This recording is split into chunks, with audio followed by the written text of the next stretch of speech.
இயல்பான வாழ்க்கை சேனலுக்கு உங்கள் அனைவரையும் அன்போடு அழைக்கிறேன். ஃப்ரெண்ட்ஸ், இன்றைக்கி வாழைப்பழத்தை வச்சு வாழைப்பழம் இல்லை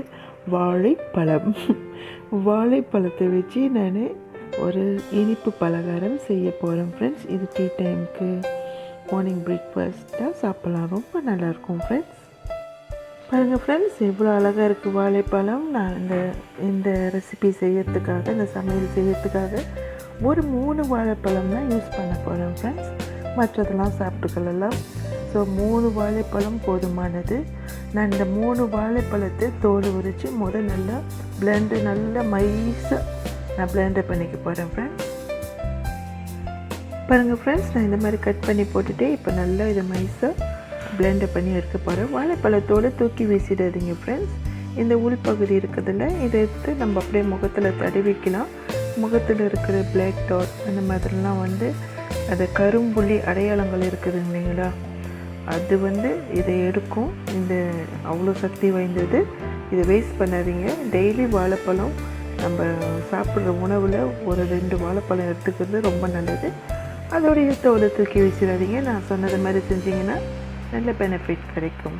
வாங்க ஃப்ரெண்ட்ஸ், இதை அரைச்சி எடுத்துக்கலாம். பாருங்கள் ஃப்ரெண்ட்ஸ், இந்த மாதிரி நைஸாக அரைச்சிச்சு.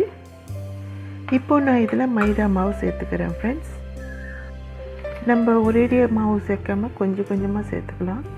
1 ஸ்பூன், 2 ஸ்பூன் இதை நான் மிக்ஸ் பண்ணிக்கிறேன். ஃப்ரெண்ட்ஸ், பாருங்கள் ஃப்ரெண்ட்ஸ், நான் நல்லா மிக்ஸ் பண்ணி விட்டுக்கிட்டேன். அதோடு 1 டேபிள் ஸ்பூன் சீனி, 1 பிஞ்ச் அளவுக்கு பேக்கிங் சோடா, சிறிதளவு உப்பு, இன்னும் 1 ஸ்பூன் அளவுக்கு நான் மைதாவை சேர்த்துக்கிறேன். ஃப்ரெண்ட்ஸ், ஆக மொத்தம் 3 ஸ்பூன் மைதா. இது நல்லா மிக்ஸ் பண்ணிட்டுக்கலாம்.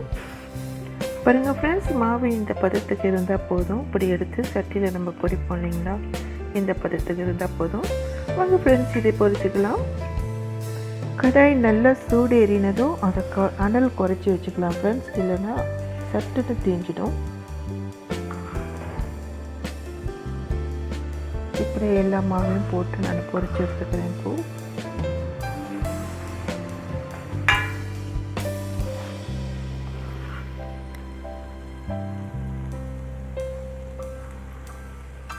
இது பொரிஞ்சு வரட்டும். ஃப்ரெண்ட்ஸ், இது மலை மொழியில் சிக்குடு பீஸாங்க சொல்லுவோம். ஃப்ரெண்ட்ஸ்,